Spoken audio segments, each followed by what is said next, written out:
When Yeshua was on the cross and he spoke, "Forgive them, Father, for they know not what they do," I can tell you, as somebody who has walked with spiritual eyes wide open the past 10 months, no truer words have ever been spoken in that Bible.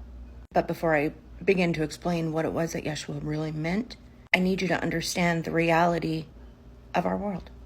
Because before you understand this, there's no way you can comprehend what Yeshua really meant. We exist in multiple realms. There are multiple heavenly realms.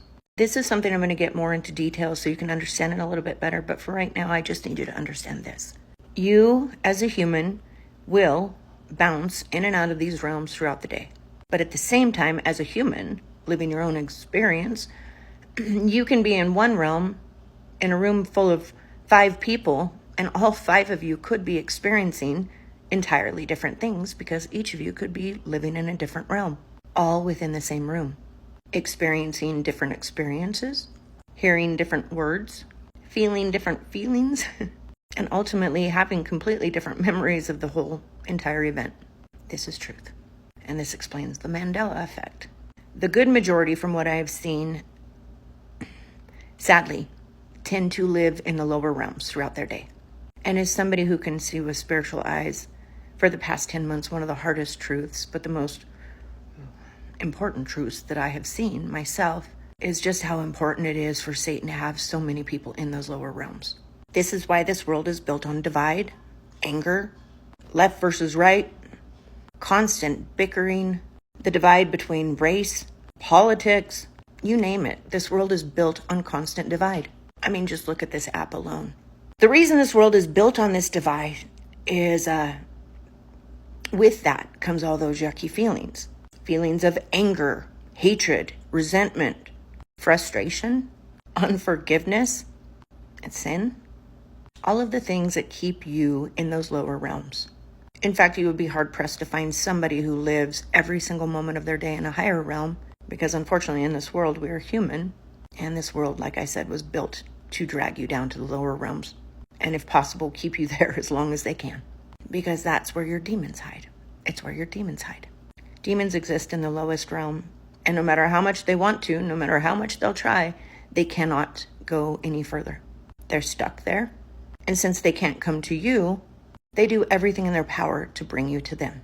This is why it is key. This is why it is so important. It's not my favorite part. Well, I'm getting used to it now. I can appreciate it a lot more lately. But this is why you will find people like myself who were once social little butterflies, who have been on a spiritual journey with their father, suddenly just thrust into a season of isolation. I understand why now.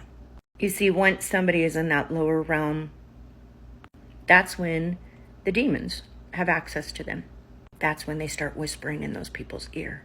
And that's when and how they target people, much like myself. Those in the higher dimensions, well, how can we get to them? We got to bring them down here somehow. Well, let's use the people around them.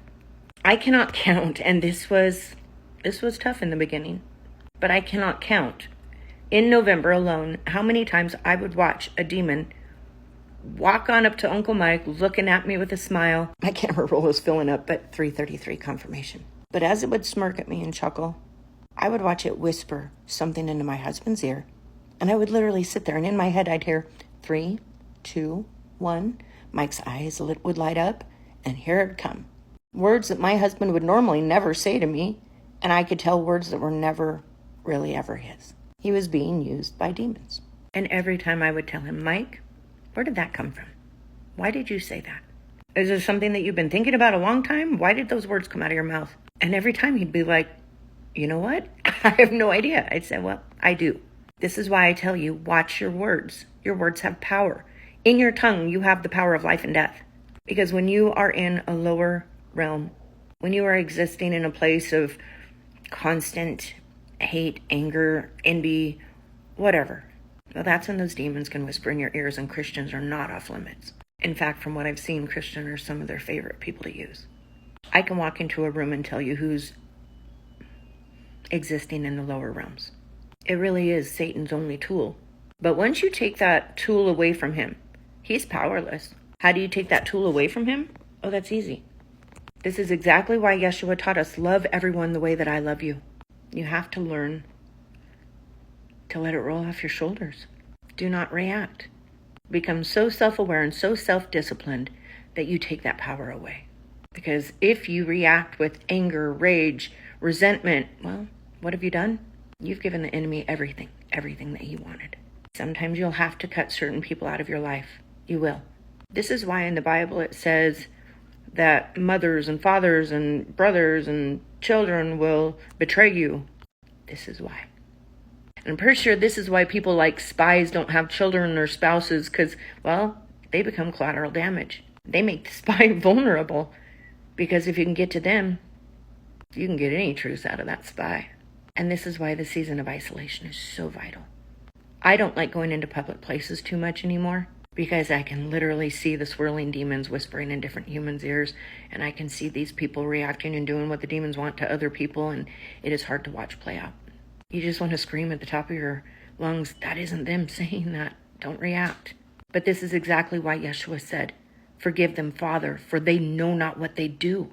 So many people live in a world constantly in the access of demons. I guess it's comfortable for them. Some people get so ingrained in living a life full of things that give a demon access. Addiction, alcohol, gossip, greed, envy, all of those yucky sins that Yeshua says not to do. That is why. And as Yeshua hung on that cross that day with the most spiritual eyes this world has ever known, I guarantee you he could see the demons whispering. And what a beautiful thing for him to say.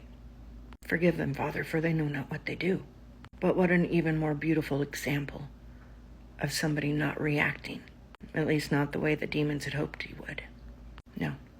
Even in that situation, in that much amount of pain, feeling humiliated, hurt, abandoned, he still somehow managed to still love one another just the way, well, he did, us. Because he knew if he did anything other than that, he would have given the demons everything that they would have wanted. I hope somewhere in here in my words you've learned something very valuable. I really, truly do. I love you with my great big gigantic heart. I do. But watch your words. Watch your words. And before you speak them, ask yourself, is that really me? Or am I just making it that much easier for Satan to target somebody? Are these really my words? Or do I need to maybe go work on some forgiveness, some repenting, and whatever it'll take to get me out of this lower demonic realm? Don't make it so easy for Satan. Because even though you may not know what you do, I'm going to guarantee you, you do not want to be a tool for Satan. Do you? Do you really want to make it that easy? I love you so big.